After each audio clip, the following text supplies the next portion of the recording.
चंडीगढ़ में सीएम मनोहर लाल ने BJP office में बीजेपी का झंडा फहराया। झंडा फहराने के बाद सीएम ने मीडिया को संबोधित किया।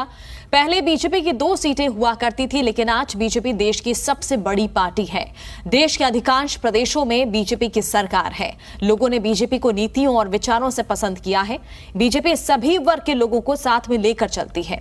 बीजेपी की नीतियों के कारण देश लगातार आगे बढ़ता जा रहा है और हमने अधिकारियों को हमारे कार्यकर्ता की बातें सुनने के खास निर्देश दिए हैं।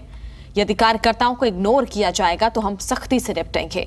सरकार के कामों को नीचे तक पहुंचाने के लिए बीजेपी के कार्यकर्ता काम कर रहे हैं। बीजेपी की सोच द्वारा देश आगे बढ़ रहा है।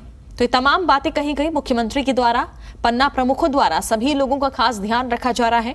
टेक्नोलॉजी द्वारा लोगों से जुड़ने का काम कर रहे हैं। सीएम ने हनुमान जयंती पर लोगों को बधाई भी दी और इस प्रकार हनुमान जी ने अन्याय का नाश किया, उसी प्रकार हम भ्रष्टाचारियों को खत्म करने का काम कर रहे हैं। चौधरी देवीलाल की पुण्यतिथि पर भी उन्होंने नमन किया। तमाम ये बातें कही गई हैं मुख्यमंत्री मनोहर लाल के द्वारा।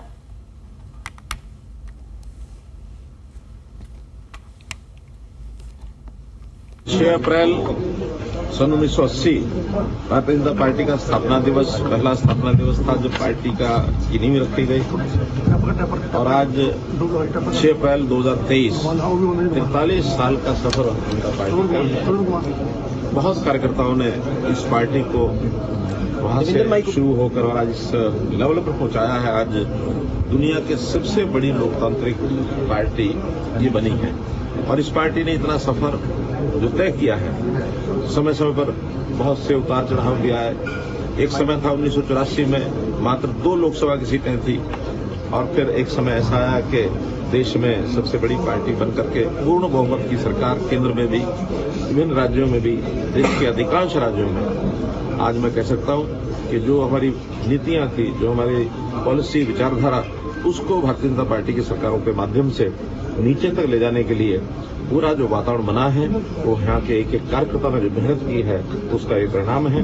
देश के प्रधानमंत्री श्री नरेंद्र मोदी जी उन सब योजनाओं को, नीतियों को, विचारों को जनता तक पहुंचा रहे हैं।